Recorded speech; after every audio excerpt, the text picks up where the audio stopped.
Hello, welcome to the Dev Method. My name is Ricky. We got some things to do today.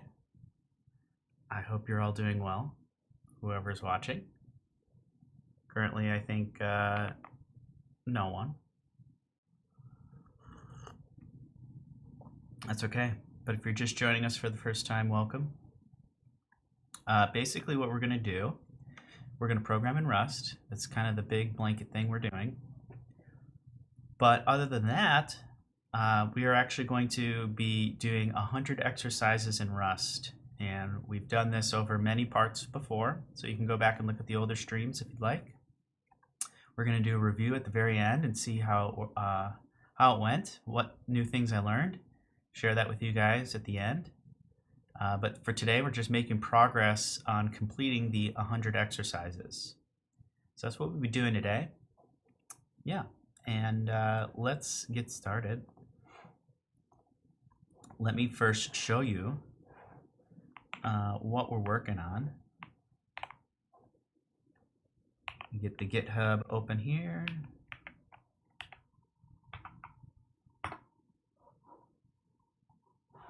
Here we go. So this is 100 exercises to learn Rust. I didn't make this repo, but I found it. And essentially, it has a bunch of different exercises in the exercises folder. All of these are like little projects that are isolated from one another, so you can just go ahead and build it, run the test. You're supposed to look in the particular files in the project, which there's never more than like 5 that I found. And you look at all the to-dos, and you essentially do the instructions inside the to-do. However, sometimes we do get a little stuck. So we go to the Rust exercises website here. So this is also link for this stuff in the description. But it gives you a little bit more of an explanation as to what it is you're supposed to be learning. It's not, I would say so far it's like 90% really helpful. Other times you need to still go out online and look up stuff and read something. But we also have the solutions branch. So we'll look at that from time to time. If you go here, solutions. Yeah. So that really helps to see what it is we're trying to learn. So yeah, that's what we're doing today. So for right now, I'm going to get rid of these, pull this up. Nice. So let's do this. Let's do a little bit bigger for you guys to see.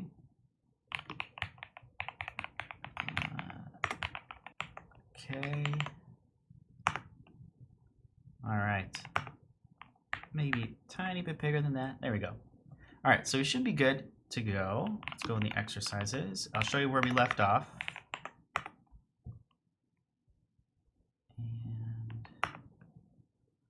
So yeah, we have intro, basic calculator, ticket v1, traits, ticket v2, ticket management. Now we're on threads. We're on the second half of threads.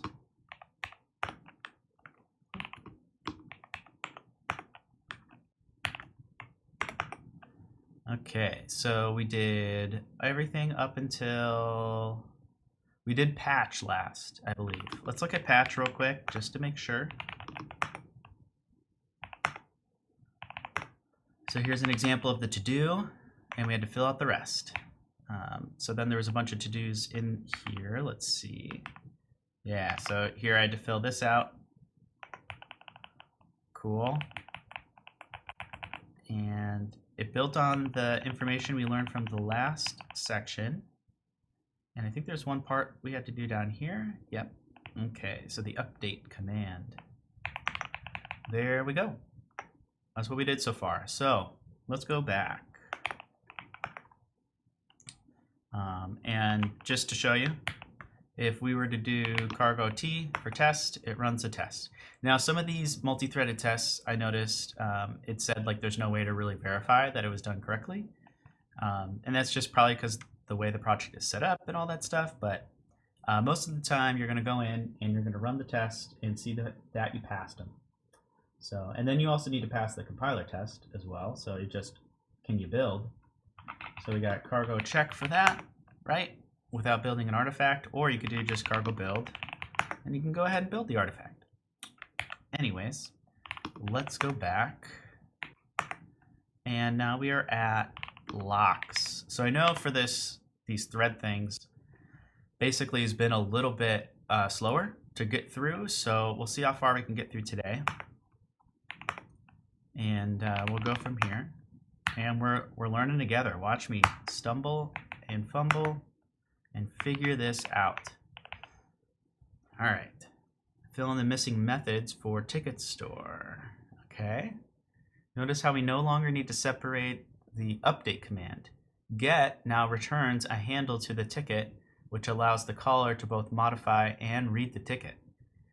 Interesting. Okay. Let's see. Is there a to-do somewhere else? Nope. Okay.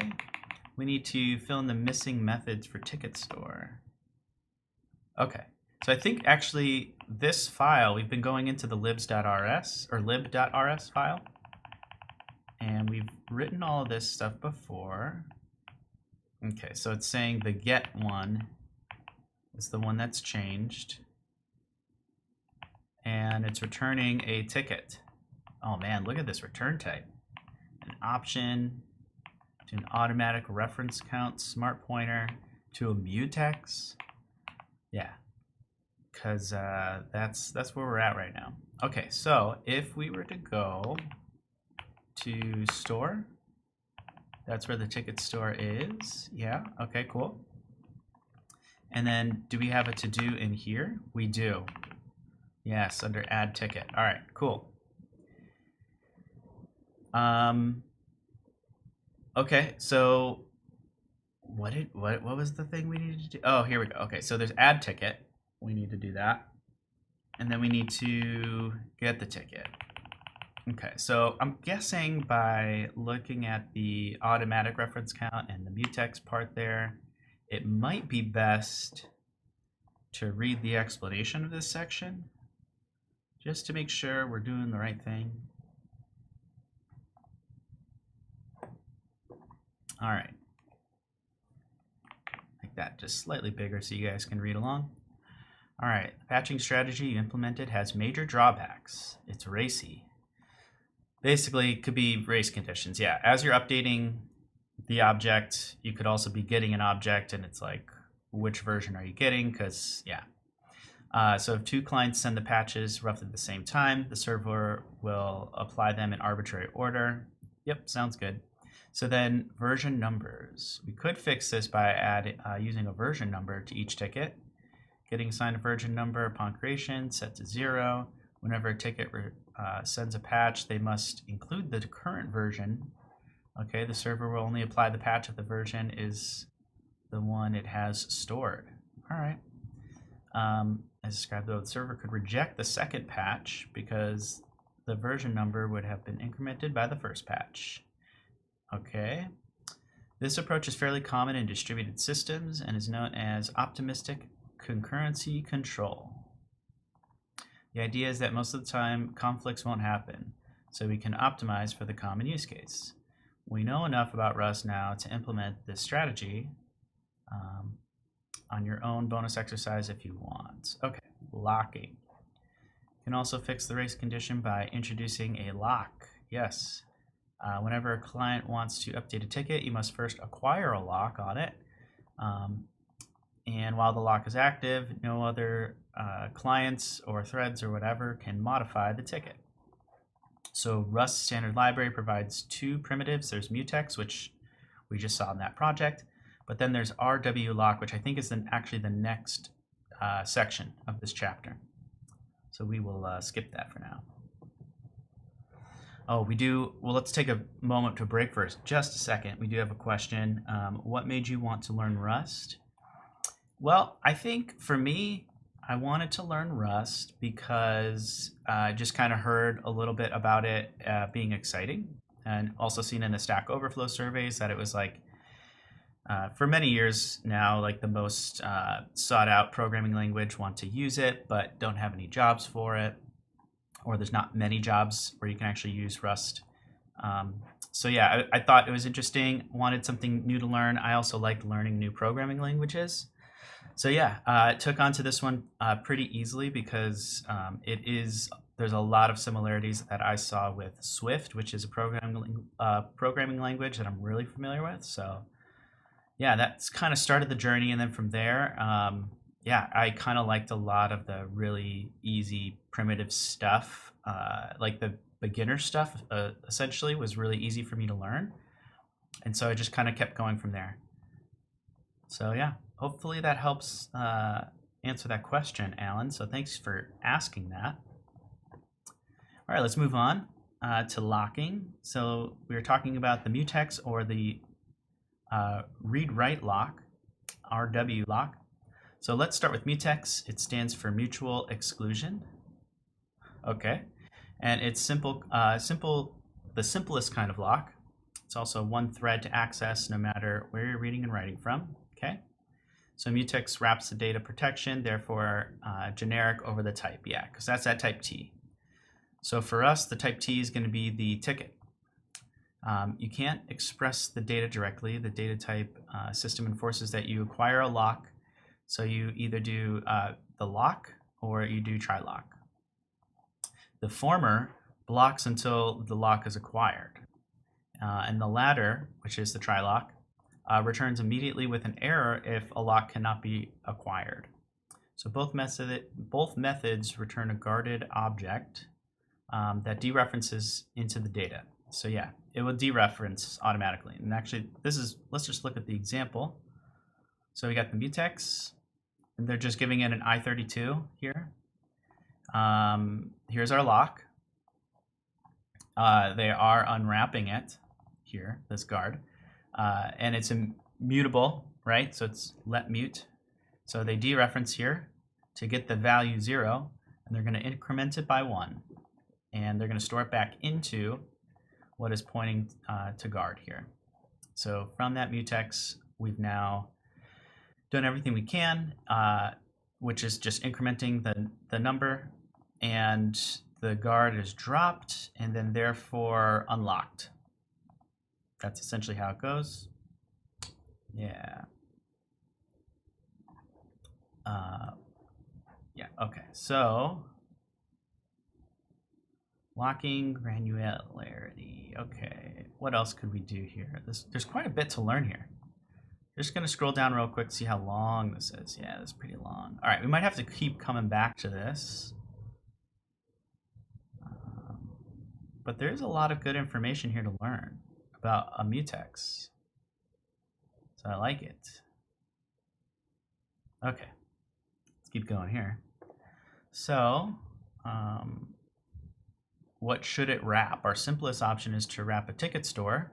Okay, that's what we're doing, in a single mutex. And this would work, but it is not entirely, or it's not,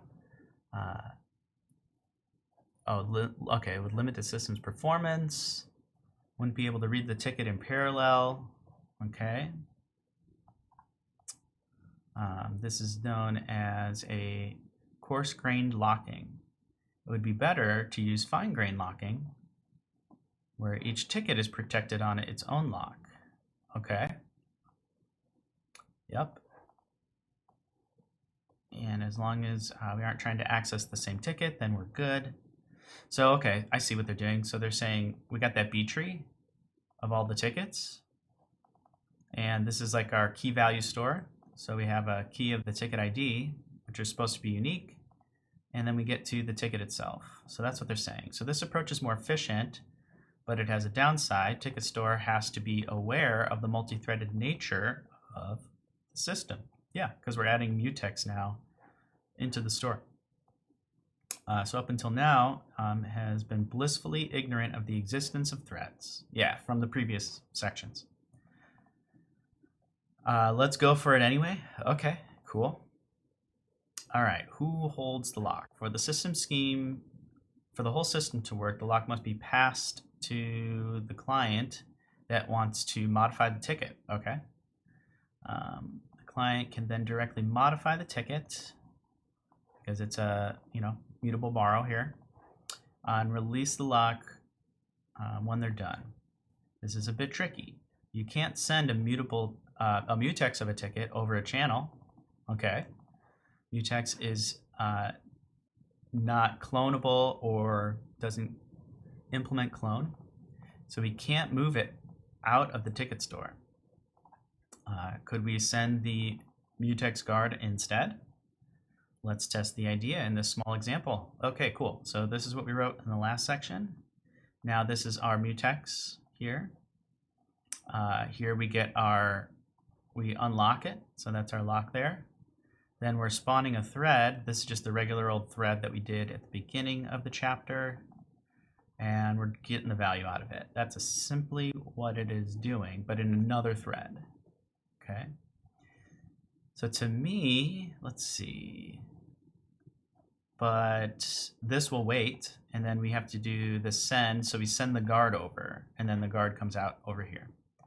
So I tried to send it over the channel. The compiler is not happy with this code. Okay, yeah. Because we're putting the channel inside of a thread here. Yeah. Yeah, it cannot be sent safely. So it can't receive the guard on the other end safely. Okay. Oh, and it's not send. Right. Yeah. So you can't send it through. What does this mean? Send, which we've talked about before. We've seen this before, but let's keep going. To trait. And yep, you could safely transfer one type through to another. Send is also auto trait, just like size. So it's automatically implemented or not implemented for your type by the compiler based on its definition. Okay. So some things are sendable or sending or send, and the compiler chooses for you. You can implement send manually for your types, but it requires unsafe. So unsafe Rust. So we haven't talked about that yet. I don't know if this goes into these exercises, but if you guarantee the type is indeed safe, you can send it between threads for reasons that the compiler can't automatically verify. Okay. It's like an unchecked. So let's see. So channel requirements is that it is a sender sync, and send receive are send if and only if T is send. Okay. Okay, mutex guard is not send because the underlying operating system primitives that mutex uses to implement the lock required on some platforms. Lock must be released, same threads that acquire it. Okay. So our challenges, summing it up, you can't send a mutex guard over a channel. You can send a mutex over a channel because it is send, as long as the data itself protects as send. So ticket has to be send, which is the case for a ticket because the compiler will implement that for us.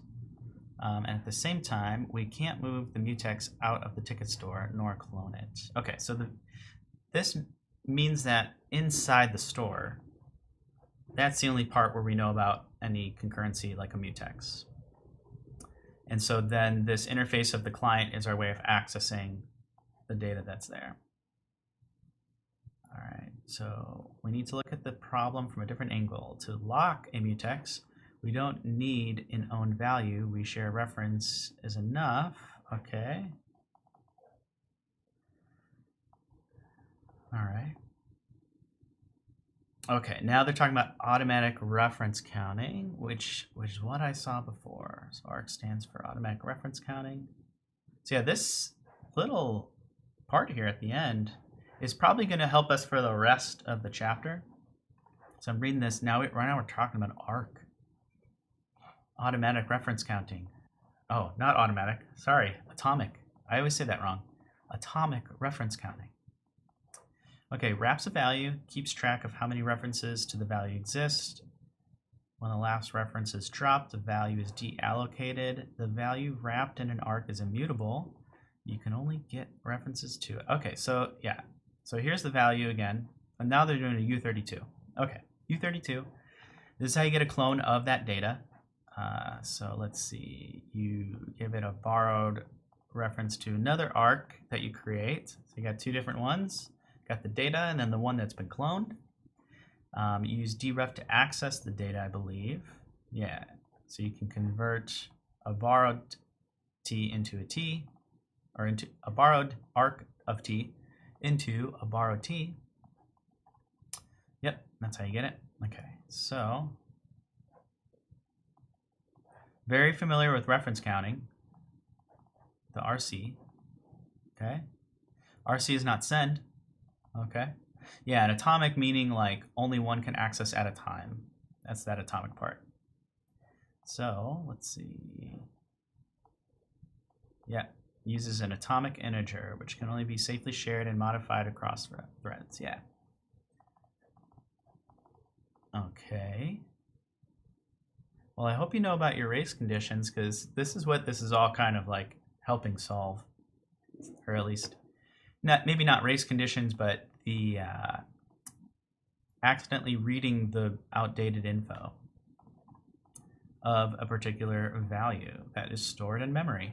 Okay, so pair arc with mutex, we finally get this type.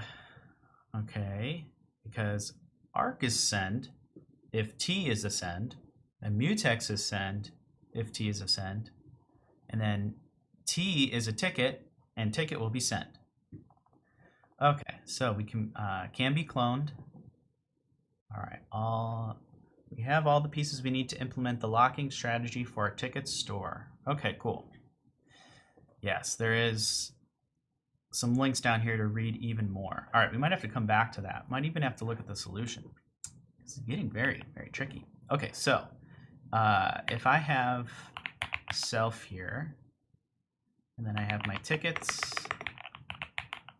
I need to insert the key, which is the ID, which I think is copied.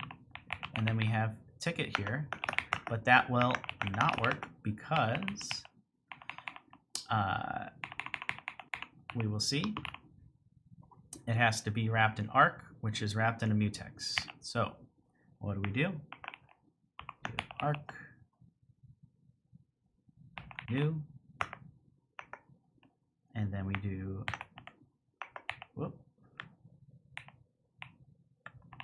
and then we do mutex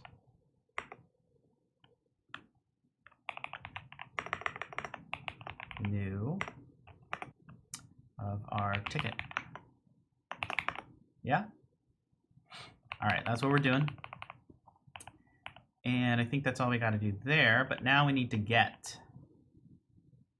So what we're going to do with this get is, I think this needs to be a borrowed t, because then we're going to do self.tickets.get by the ID,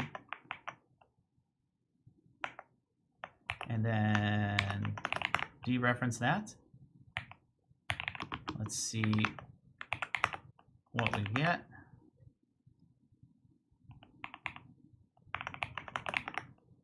Okay.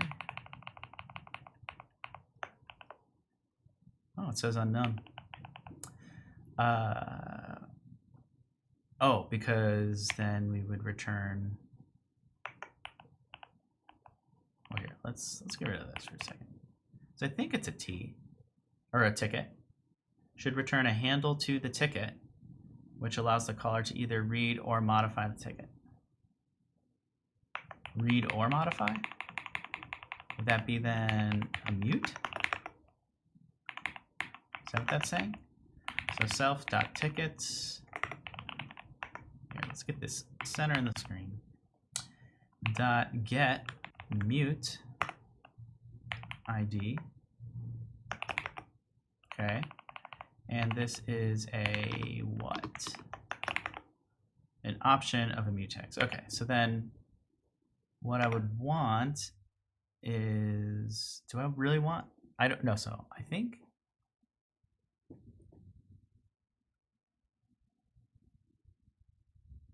Okay, so we do a match on this. So self tickets dot get mute ID,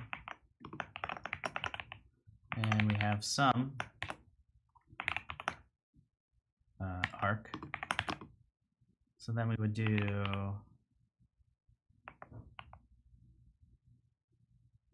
just want to return the ticket, right? So we do this, I think.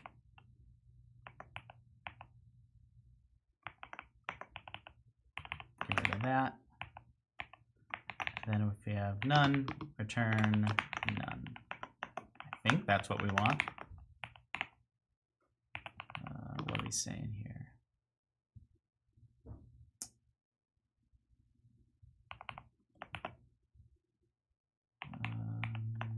Okay.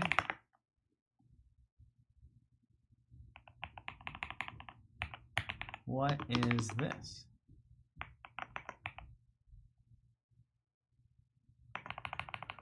Okay.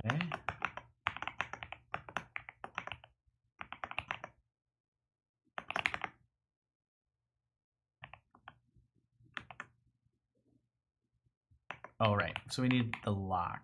So I guess they call this a guard. Mute guard. So then we would do this dot lock.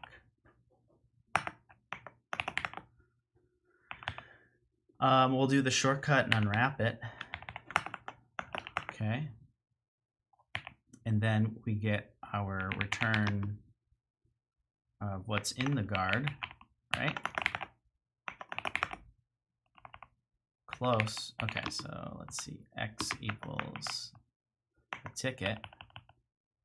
But yeah, this is where I'm not really sure. So I'm going to do this. And then we do return X. Oh, sum X. Like so. Okay, what is the error now?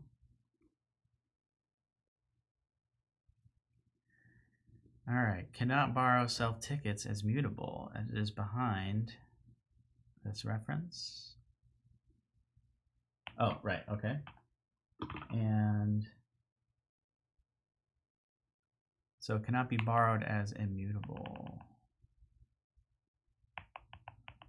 Okay. I see. So the get method should return a handle to the ticket, which allows the caller to either read or modify the ticket. So that's where I thought we were doing a get mute, but maybe that's wrong.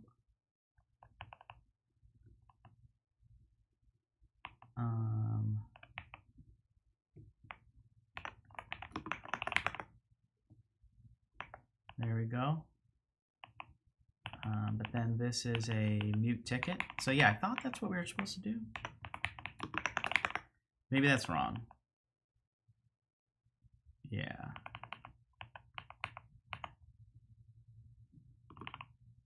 Cannot return a local variable guard. Yeah, okay. So yeah, I am a little confused on what we should be doing here. Might have to look up where this is done. Looks like it is used inside the libs. Okay. So this is, so we have to use something that's sendable, which is a T. So yeah, I think this is supposed to be a T is the idea. And so then this is not like that. Okay. But then we have this problem. So maybe it's not get mute, maybe it's just get.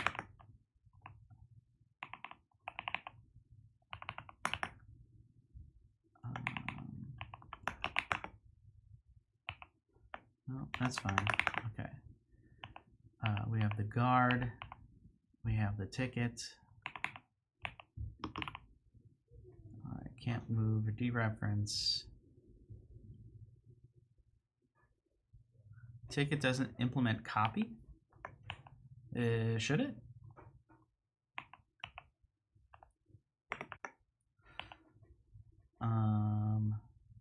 Maybe we're supposed to use clone here. This is where I'm getting a little confused. So let's think about this.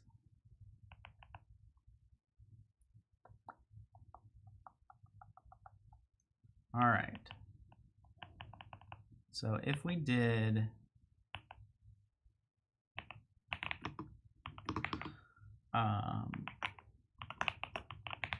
clone the arc, and then instead on this, we do this.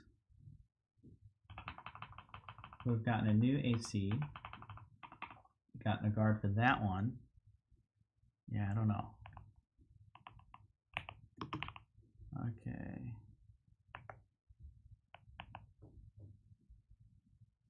Okay. Let's look at the tests. Maybe this will help us out. All right, so client got get right now is a arc. Well, so it thinks it is. Oh, and then it unlocks it. I see.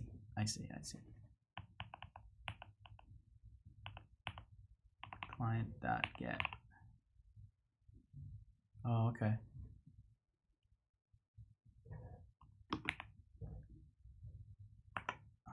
Let's see, where it says use inside the checks test, and just right here. Okay, this is the get. So this should return a arc mutex ticket. That's what that's saying. If I go down here, oh, I see sender option of an arc mutex ticket.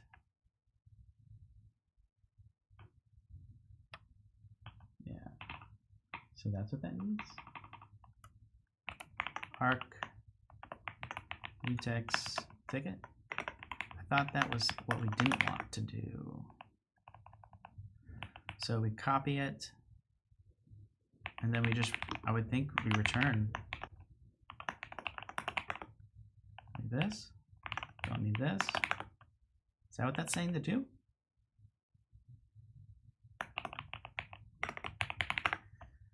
If that's true, I think we should be ready to go.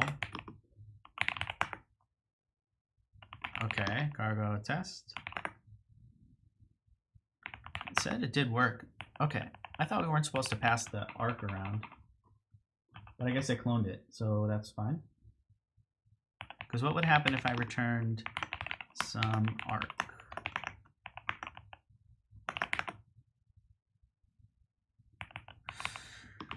Okay. Reference to a borrowed. Okay, interesting. Yeah. Mismatch types. Okay, so this would be a borrowed arc. Oh, I see. Because when we get this out of tickets, it's borrowed. Okay. All right, so I think that is what we wanted. So yeah. All right, let's check the solution. See if we did this right.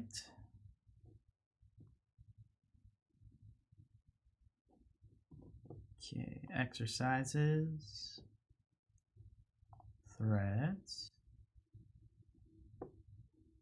locks, libs,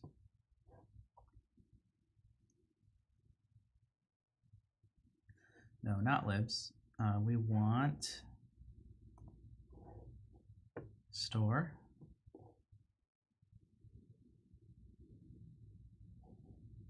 Oh, they just called cloned on it. Yeah, okay, so because this returns an optional, yeah, that could have been cloned, which I guess then clones the arc. I think that is the why they're doing that. So let me just show you here. It would have been self.tickets.get by ID.cloned, which is what they did instead of this. That's what they did. But I think we're basically doing the same thing.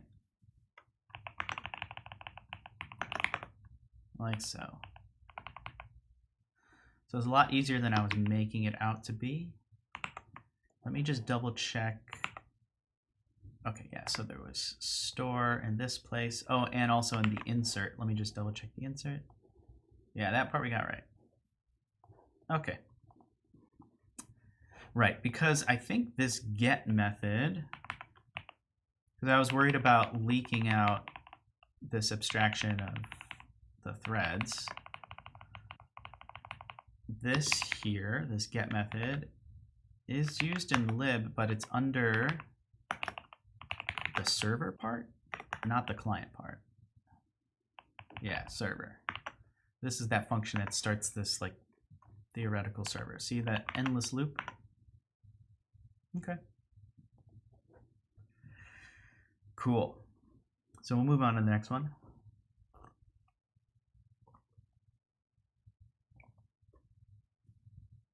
Definitely hurt my brain on that one. All right, let's go out of here. Now we're going to go to read write locks. So let's do 12. Okay. Replace the mutex with a read write lock. Okay. In this ticket store struct and all other relevant places to allow multiple readers to access the ticket store concurrently. Okay. So do I have any to-dos in here? Just the one. Okay. So I got to go to store and I need to not use arc, but need to use read write lock. Yeah.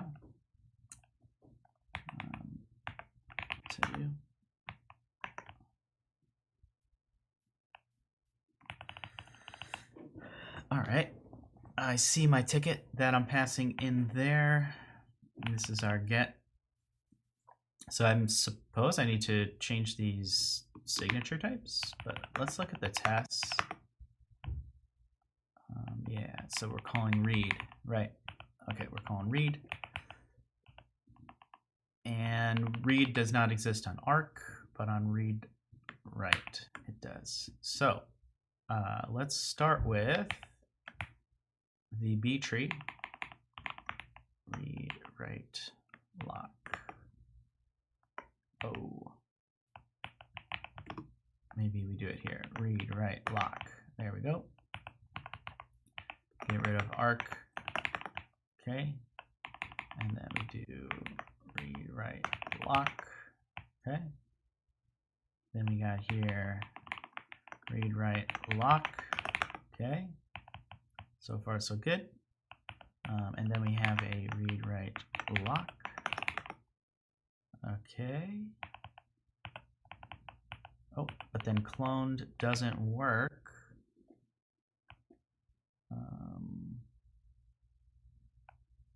Oh, this part doesn't work either. Yeah. Okay, so we do this, right? Is that what we're supposed to do?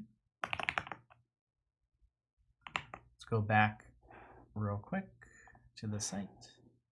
Read write lock. Okay. Yeah, that's right. I don't think we need the mutex. Yeah. Okay. Let's take this part out. And take this part out.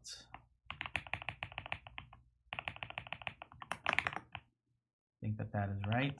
And then we don't need it here.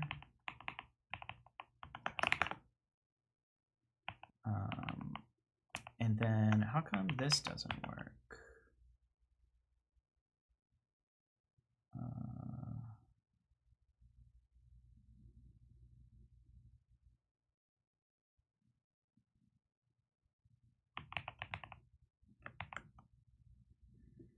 Oh, we're just given option T. Yeah, so I think it does this. But I don't know if that's what we want.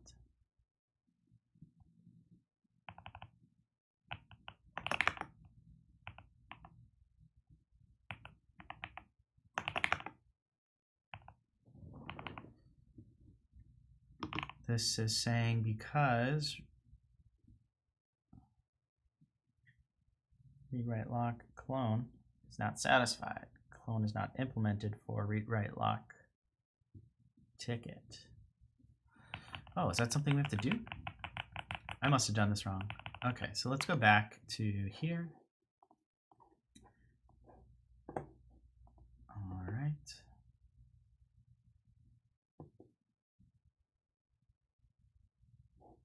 So on the surface, this seems like it's a no-brainer. Yeah. Okay. Why would you ever use mutex if you can use read-write lock instead? It's more expensive to use read-write lock than a mutex.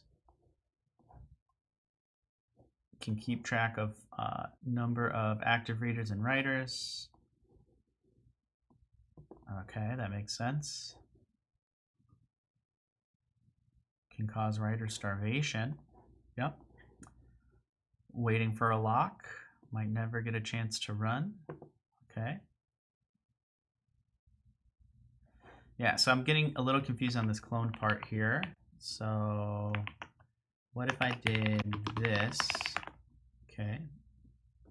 Oh, I see. It's a option of a borrowed read-write lock. Would that work? Return X.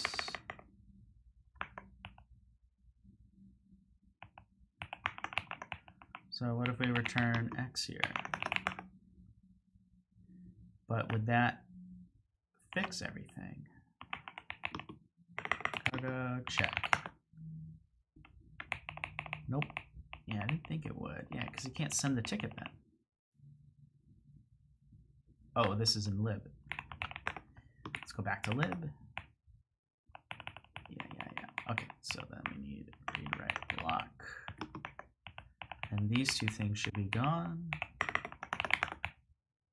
Okay. Let's go down here.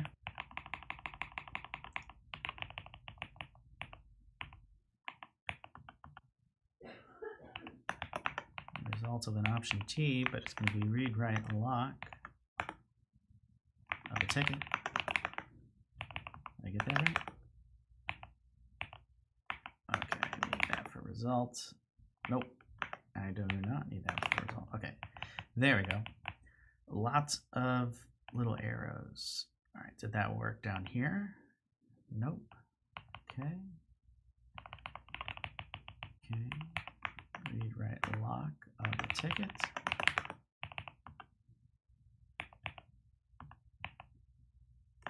That should work, yeah.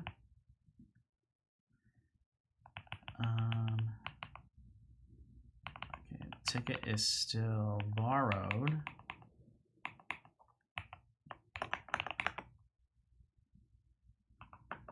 Yeah, so okay, so we're just kind of pushing the errors around. I think that is supposed to work then, because it's looking for a send. Yeah, so I think we might have to go to the solution again. I kind of knew that concurrency would be a tough one. Cargo check. Yeah, still an issue. All right, let's go to our solution branch.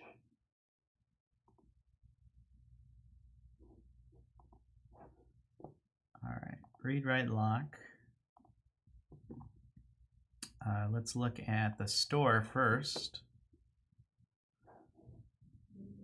So we have arc as well.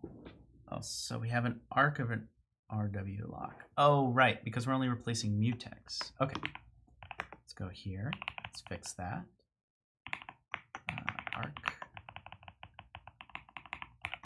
Arc. We really messed this up, didn't we? Okay, arc. And then this is arc new. Yep, okay.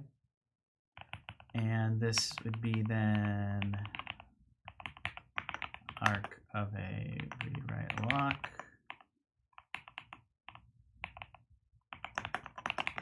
option. Is this cloned then? Could we clone it? Because now it's in an arc? Yeah. All right.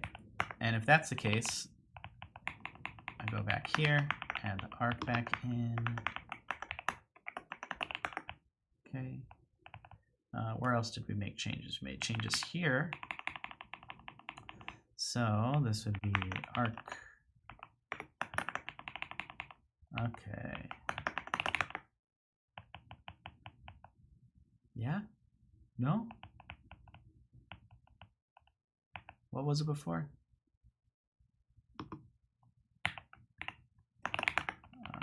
So read-write lock.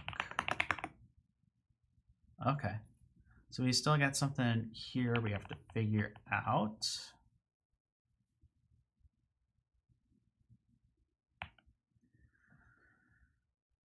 Let's keep going down. And read-write lock tickets. Okay. So we're not quite out of the woods just yet. So let's go down here. Yep, wrap it in the arc, which is what we did. Now it can be cloned. All right, so now in the libs file, do we need to change anything there? Because that's what I'm thinking is the last thing to do. So yeah, arc of read-write lock. Okay, cool. Okay, and that's what we did. Let's see. Arc of read-write lock wrapped in an optional. Yep. Option. Okay, so we're getting an error here, but let's keep going down because we need an arc. Oh, yeah, of the channel response. Yeah. Okay. Cool. Cool. Cool. All right. Let's go to this command. So arc. Lots of generics there. Wow. All right. So did that solve our problems up above? It did. Okay. Yeah. No error on this line anymore. I think we're good to go. And I'm going to illustrate the point that this is bringing up. Okay, so if that's the case, can we cargo check? Cargo test. All right, it says it passed. All right, so this is what I want to bring to the attention here. All right, let's look at this diff. Oh boy. I'd have to go a little bit smaller to see the diff. All right, so on the left-hand side of the screen is what it was with the mutex. And you can kind of see it, if you can see the colors well, it's highlighted in the white. And on the right side, we're seeing it highlighted in white as well. So it's either mutex or read-write lock. So yeah. And then the difference with the mutex versus the read-write lock was what they'd illustrated here in the helping text here. More expensive than locking because it keeps track of the number of active readers and writers, right? But then it's also saying that there could be writers that never get a chance to write, so they're always waiting around, so are waiting to acquire the lock. Writers might never get a chance to run, so they might not ever get a chance to write the new data that they want. Doesn't provide any guarantees on the order for reading and writing. Yeah. Whereas the mutex only keeps track of whether the lock is held or not. It's not an issue for writers, but if the workload is write heavy, mutex might be a better choice. Okay. Cool. Good to know the big difference between those two. That is a tough one. All right, let's take a small little break.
Okay, we're back. All right, we're moving on to the next part. That was a tough one. My brain kind of melted. I shot myself in the foot, removed some of the code that still needed to be there, but that's what learning is all about. So let's move on to the next thing, and let's see if we can get done with the chapter. So let us do this.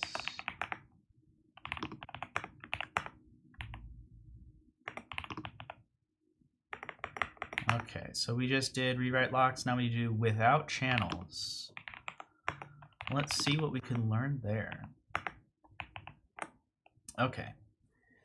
You don't actually have to change anything in the library itself. We mostly had to remove code from the client type, the launch function, and the command enum. That's no longer necessary. So fix the to-do in the testing code and see how the new design can be used. All right, so yeah, we've been adding like this server part and then a client code. That was the abstraction model between the two. But now we're saying, how do you do this without channels? So here's the store. Here's our B ticket again. But now we're doing, it looks like still we have some sort of like concurrency with the read the write lock. Let's see, anything else we can glean from this? Let's look at the data. That seems to all be the same, but it wants us to look at the test to see the test usage. All right, so the store wants us to change the store. Okay, so the store is going to be a ticket store. Ticket store. And I guess it's a new. Whoop. Okay, not with that 0. There we go. All right, ticket store, new. But it wants to be able to write to the ticket store. That's interesting. It looks like we probably need to use arc. So we do arc new, and then we do a read write lock new. That's what I'm kind of guessing here. And that, okay, gives us the store. And then we want to be able to write to it. So we acquire a lock for writing. We're unsafely unwrapping this. And then we're going to call the method add ticket on it. That's the idea. Because of deref, that works that way. And so then we clone the store again. So that we can do what exactly? Because the store was an arc. So we clone it. And then we want to use this store inside this new thread. Okay, so we're not using channels anymore. And we are writing it, or acquiring a lock for write.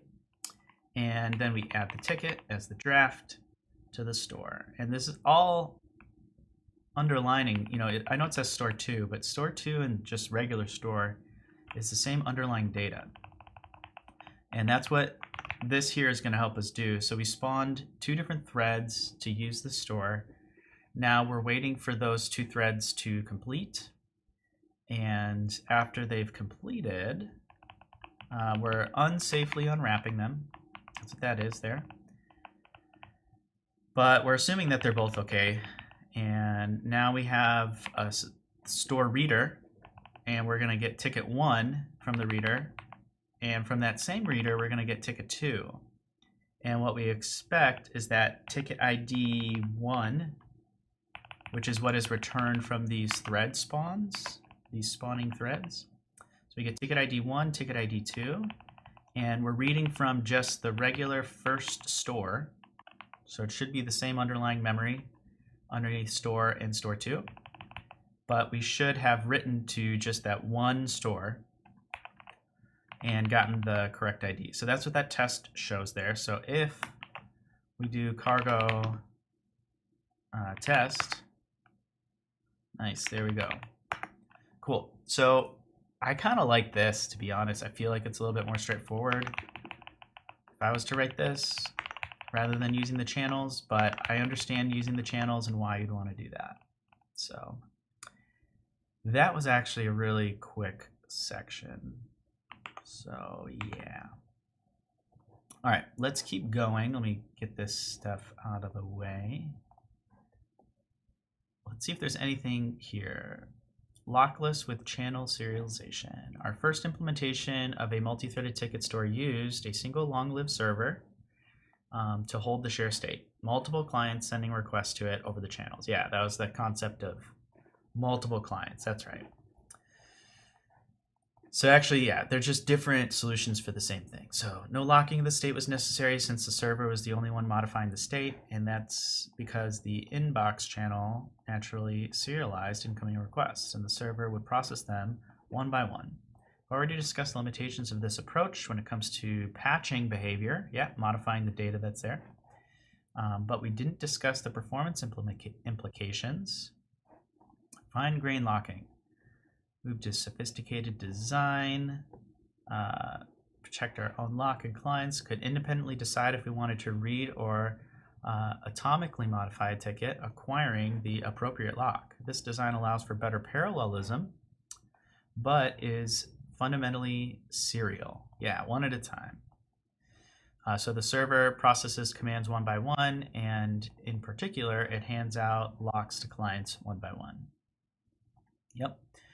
Could we remove the channels entirely and allow clients to directly access the store, relying exclusively on locks to synchronize their access? That is the question they pose. So removing channels, we have two problems to solve. Sharing a ticket across thread, or sharing a store across threads, synchronizing access to the store. And so here we go, sharing ticket across threads. We want all threads to refer to the same state. Otherwise, we don't really have a multi-threaded system. We're just running single-threaded systems in parallel. Already encountered the problem when we tried to share a lock across the threads. We can use arc, atomically, reference count. Okay, yeah. Synchronizing access to the store. There is no interaction that is still lockless, thanks to the serialization provided by the channels. Inserting or removing a ticket in the store. If we remove the channels, we need to introduce another lock to synchronize access to the store itself. And that's where we did that in the test. That's what we wrote in the test. So if we use a mutex, then it makes no sense to use an additional read-write lock for each ticket. The mutex will already synchronize across the entire store, so we wouldn't be able to read tickets in parallel anyway. So we use a read-write lock instead, so we can read tickets in parallel. We just need to pause all reads while inserting or removing tickets. Yeah. That's what that helps us do. So that's what we did in here, right on this line. Okay, so let's go to the next thing, which is the sync trait. Let's read up on it before we move on. It doesn't look too long, but let's get that project part here figured out. Okay. And 14 for sync.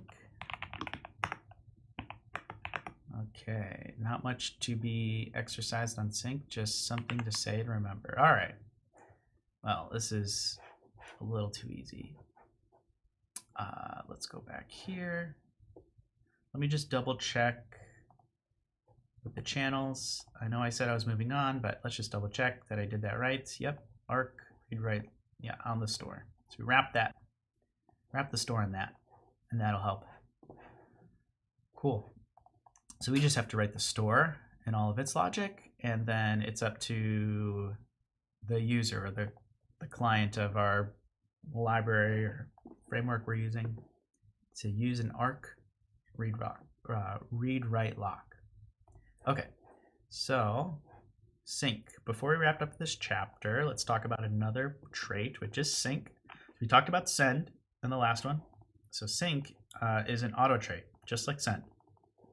It's automatically implemented by all types that can safely shared between two threads.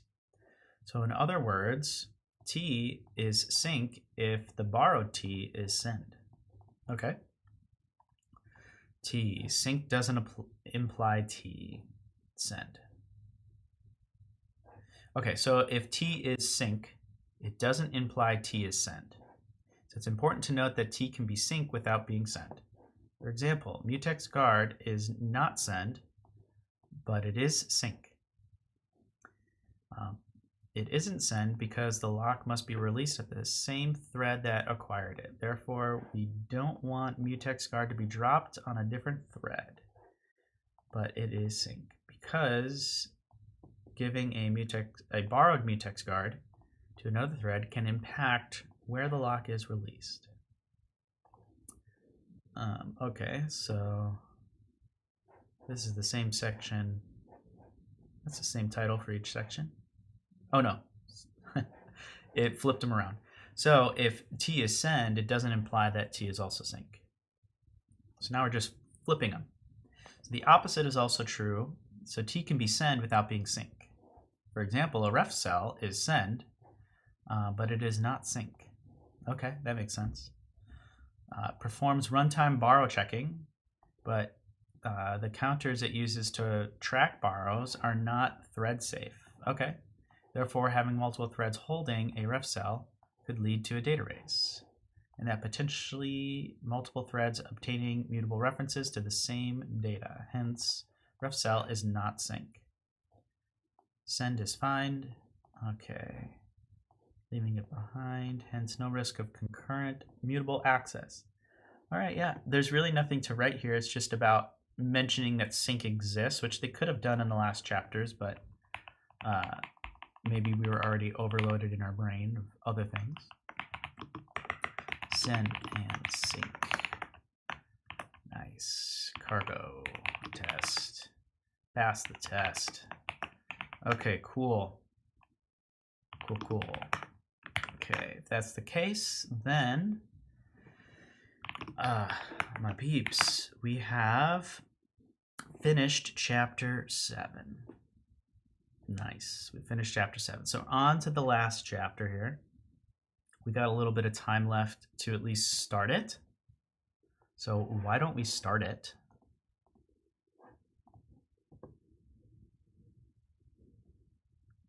Let's take a quick break.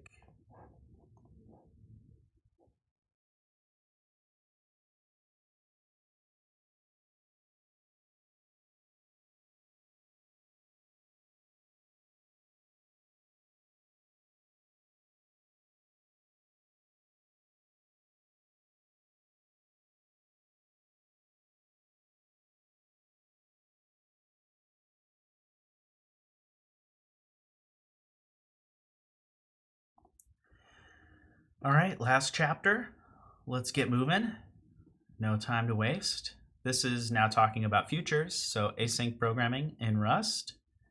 And yeah, let's move on to this chapter. Let's see how much we can learn in a limited time today, but then we'll have more time in the future to go over the rest. All right, let's do it. Okay, so if we're gonna do futures, I think we have quite a bit more to learn. Yeah, so we have intro, an async function, spawn, kind of like a thread. And then we have the runtime, talking about async runtime. What is a future? And then blocking. Okay, that makes sense, I guess, in the sense of async. Yeah, so async aware primitives, okay, and then cancellation, very important, and then we're done. Okay, so if that is the case, let's move on to the intro, and I bet this one's an easy one to do. Oh, no, it is not. Usually we just fill in some string. Okay, so before we do this, I do want to look at what we have here for the content. All right, async Rust. So threads are not the only way to write concurrent programs in Rust. In this chapter, you'll explore another approach, which is asynchronous programming. In particular, you'll get an introduction to async await. Notice the dot await here. A little bit different than your JavaScript and all, Swift and other programming languages. So those are keywords, okay, to write asynchronous code effortlessly. And then we have, a future trait, okay, to represent computations that may not be complete yet. And then here, look at this guy, Tokyo. So I/O, most popular runtime for running asynchronous code, cooperative nature of Rust asynchronous model, and how this affects your code. Yes, okay. So that is kind of what we're learning here. Let's look at an async function to get us started. And that is the current thing we're on right now. So this is quite a bit. Maybe I can give you the highlights. Okay, let's actually talk about this part first. So the entry point of your executable, the main function, must be asynchronous function, must be a synchronous function. And that's where you're supposed to set up and launch your chosen async runtime. So Rust needs your async runtime. Most runtimes provide a macro, which is what we're going to see here. For Tokyo, it is Tokyo : main, and that's what you do on your main. So you mark your main function as an async func, okay, and you put your macro there. And this is what it expands to, meaning like the compiler will take this and translate it into this. So got the Tokyo runtime, create new, unwrap it. Well, it's unsafely unwrap it. And then block on. And then you give your function here. That's the idea. So that's kind of like what we're doing here. Let's go back up to the top. All right, so all functions and methods you've written so far are eager, meaning let's execute them right away. So nothing happened until you invoked them, but once you did, they ran into completion. They did all their work and then returned their output. Yes, most programming languages, this is what happens. So sometimes that's undesirable. Yes, okay, so tell me more. So for example, if you're writing an HTTP server, there might be a lot of waiting. Waiting for the request body to arrive, and waiting for the database to respond, waiting for a downstream service to reply, etc. So that if you want to translate that into UI, it's all the spinners and all the loading screens. So what if you could do something else while you're waiting? So what if you could choose to give up midway through a computation? What if you could choose to prioritize another task over the current one? Okay, interesting. So for waiting, we could do other stuff. What if you don't want to wait anymore? You want to cancel that request? That's the idea. So there is asynchronous functions come in. So async fn. So you use async keyword to define an asynchronous function. So here it is, bind random and async right before the fn. So we saw that just a second ago. What happens if you call bind random as you would in a regular function like this? So now what? So nothing happens, right? So Rust doesn't start executing bind random when you call it, not even as a background task, as you might expect and experience in other languages. So this is doing nothing so far. So asynchronous functions in Rust are lazy. They don't do any work until you explicitly ask them to. So using Rust terminology, we say that bind random returns a future. So in the future, this will execute. That's what that's saying. So let's see. They are called futures because they implement the future trait. So what is the future trait? We're going to look at that. Well, the future trait has the .await, detailed later on in this chapter. So the most common way to ask an asynchronous function to start doing some sort of work. So you have your bind random here, async func or fn, and then you say .await on it. So now it waits here and then returns the value. That's the idea. So it doesn't return control to the caller until the asynchronous function, it's basically like suspended. This control path suspended. The thread that you're currently on is maybe doing other work, and then eventually it'll come back and return here. That's what that's saying. All right, so run times. I think this is probably the important part here to point out. So if you're puzzled, you'd be right. We've just said that the perk of asynchronous functions is that you don't do all their work at once. We then introduced await, which doesn't return until the asynchronous function has run to completion. Haven't we just reintroduced the same problem we're trying to solve? Well, I think I just described it. So not quite. A lot happens behind the scenes when you call await. So you're yielding control to an async runtime, also known as an async executor. Executors are where the magic happens. They are in charge of managing all your ongoing asynchronous tasks. Yes, tasks.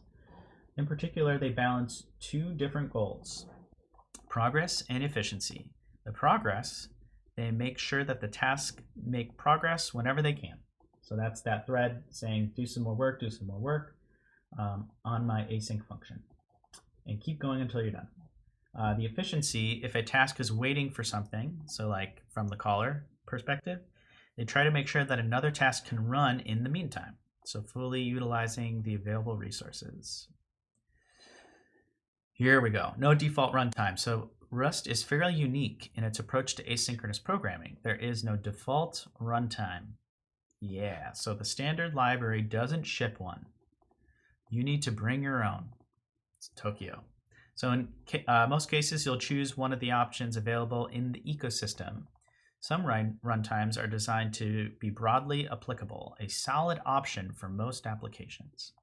So Tokyo, Async, STD, Standard Library, belong to this category. Other runtimes are optimized for specific use cases. Embassy is for embedded systems. Embassy? I don't know. So throughout this course, you rely on Tokyo, the most popular runtime for general purpose asynchronous programming in Rust. Yeah, so backend server, Tokyo. All right.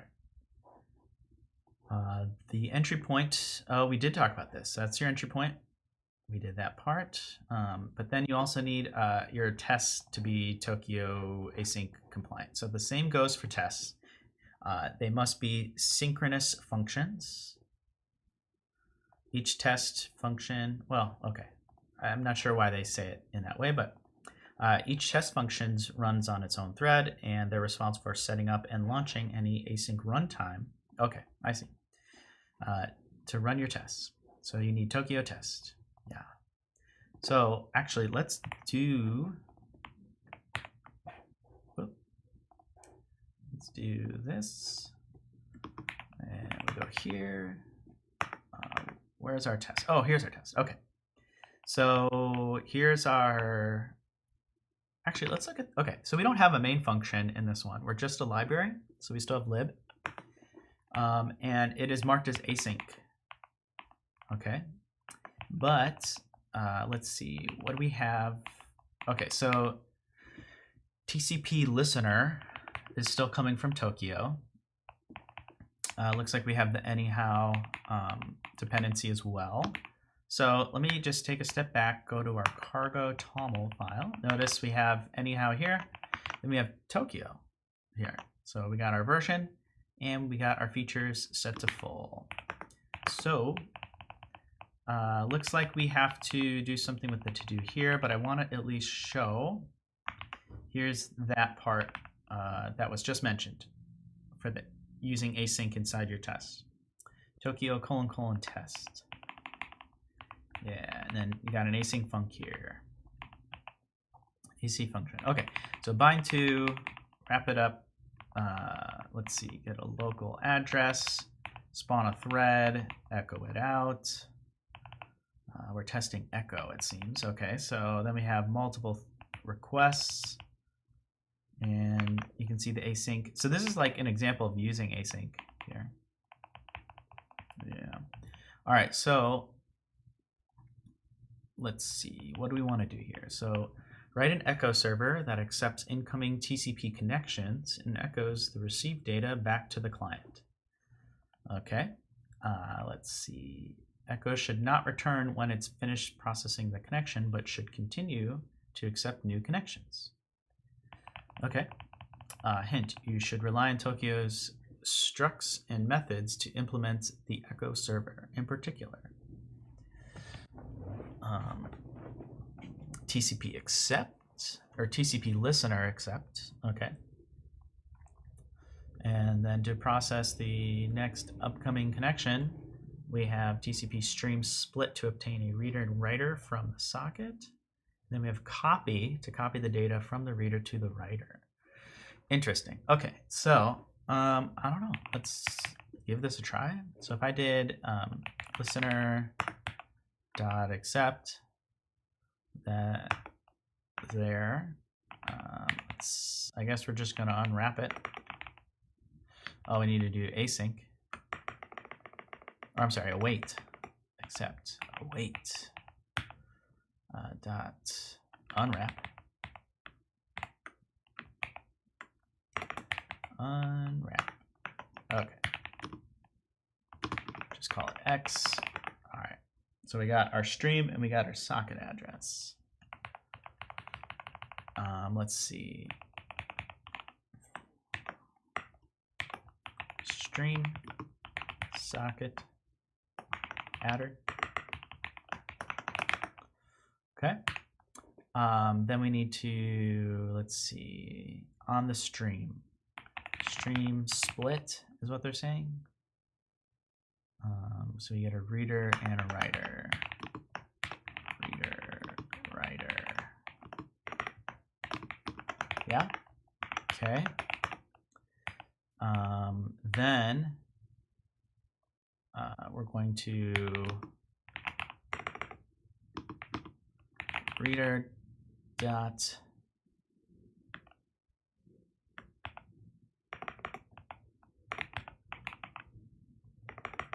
reader dot something. We're going to do something with the reader. Although I'm not really sure what we're going to read. Yeah, I'm not really sure. I'm not as familiar with this part here. Let's go to the solution. There we go. Exercises, futures. I suppose we could look up Tokyo and figure it out from there. Let's just see here. Oh, yes, mutable. Oh, we want the socket? Yeah, we accept, we wait. Oh, I see what they're doing. Okay. Whoops, didn't mean to make that too big. Split. We were very close. We were very close. So instead of unwrap, I could have done question mark, which then propagates the error upward to the caller. And then I need a mute reader writer, I guess. So mute. And mute.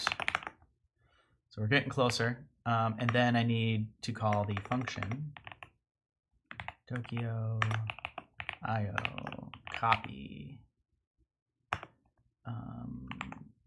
Just the regular copy? Okay. Copy a mutable reader to the mutable writer.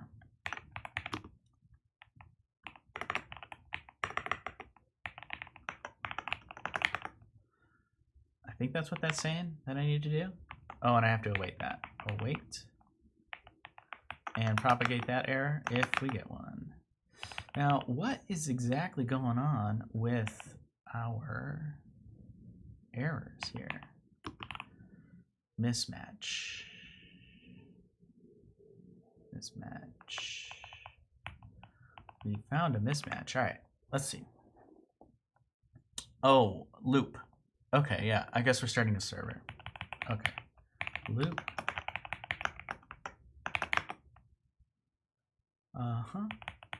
Stream. Yeah, stream doesn't have split. So we do the socket. Socket split. Is that what we're doing? Oh, they called the first one the socket. But that's, I think it's the stream. Okay, that definitely messed me up. Yeah, that's what I thought. So we have the stream first, and then we have stream here. But we can't do that because stream needs to be mute. Yeah, okay, mutable stream. Split it up. Get the reader and writer from that split. And copy from one to the other. So this is our echo server. Okay, sounds good. Let's run the test and let's see if everything works.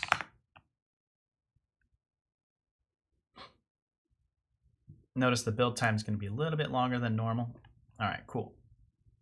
It worked. Nice.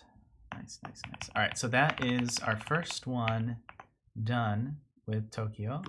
Let us take a step back here. All right, so we did intro, we did basic calculator, ticket V1, traits, ticket V2, ticket management. We completed threads today. We've just started the very first one for futures. And if we go into futures here again,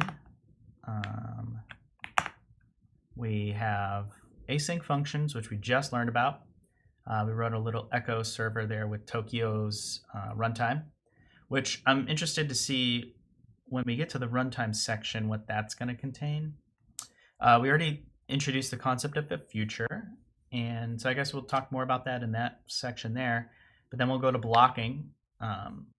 So I'm curious to see what's in there too. Async aware primitives. Okay, so yeah, send and sync I think might come back into play there. Cancellation, that'll be a good one. That's a good one for sure. Yeah. So in case you're just joining us, just to give you a little intro to what we're doing, this is the 100 exercises to learn Rust. Links in the description if you want to see more.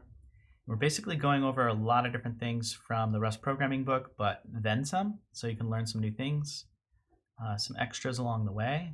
And if you're rusty on your Rust, it's a good place to start. It's very interactive. And what you're doing is you're going into this exercises folder.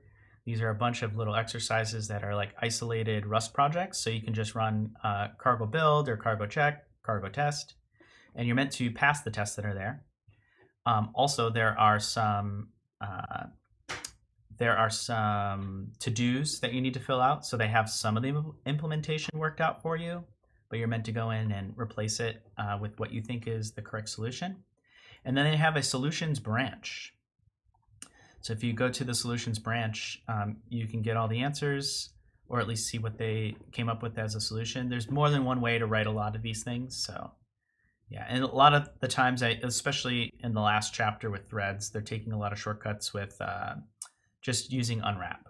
So yeah, but that's okay, because it's good to learn about those things too.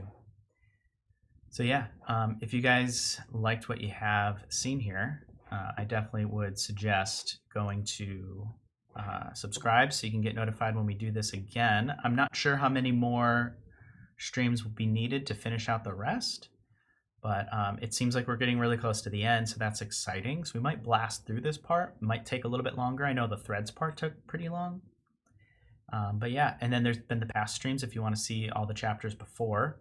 And then there's my channel if you want to see some just straight from the Rust programming book, some walkthrough videos on that, and you can see how to program in Rust if you'd like. There's also plenty of other things to program in on the channel too. There's definitely a lot of Swift lately, but then we did talk a little bit about JavaScript, TypeScript. That was a while ago, but yeah, we do quite a bit of different programming topics here. So if you're interested, subscribe to see when new stuff is published and out. Yeah, otherwise, thanks for watching today, and we'll see you in the next one. Have a good one, guys.